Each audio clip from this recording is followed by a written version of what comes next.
Give me a minute, because increasingly we're seeing signs that the Russian army is failing. The Russian army had been grinding forward, right? Slowly, but advancing. Those advances have come to a stop. In the last 3 months, the Russian army hasn't even taken 0.2% of Ukraine. So all this bullshit talk you hear about how Russia taking everything, it's bullshit. And not only that, it has ground to a halt. In fact, we're seeing the situation start to reverse. The number of offensive strikes has been cut in half, right? So where a month ago the Russians were doing 200 attacks a day, they're down to about 100. Further, look at what, now look, I didn't make this up. This guy is a real guy. He's a Russian ultra-nationalist, far-right blogger, right, military blogger, called Kitten Survivor, okay? But that's his name. It's funny how a Yahtzee will hide themselves behind cuteness here, but there it is anyway. So war correspondent Kitten Survivor writes, in the southern part of the Donetsk direction, we have an acute shortage of people for assault operations.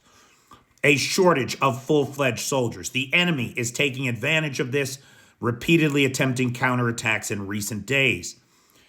Constantinople, which is not the city that we today call Istanbul, right? Istanbul was Constantinople. Now it's Istanbul, not Constantinople.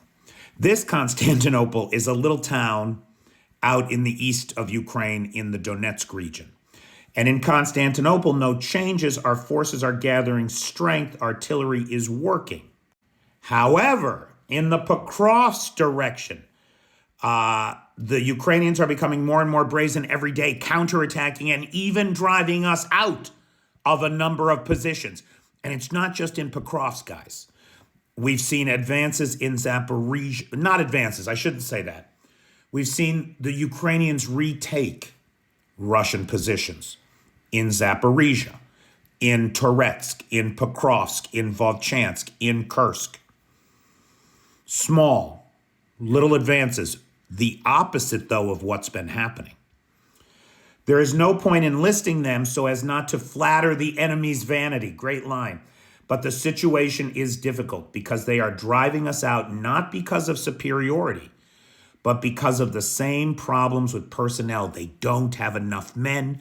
They are stretched too thin. And then he goes on to talk about disabled people who haven't been properly rehabilitated being returned to the front line.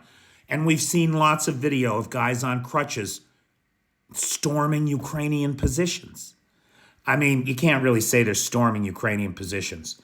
They're just walking blindly into Ukrainian machine gun fire so that for them it's finally over.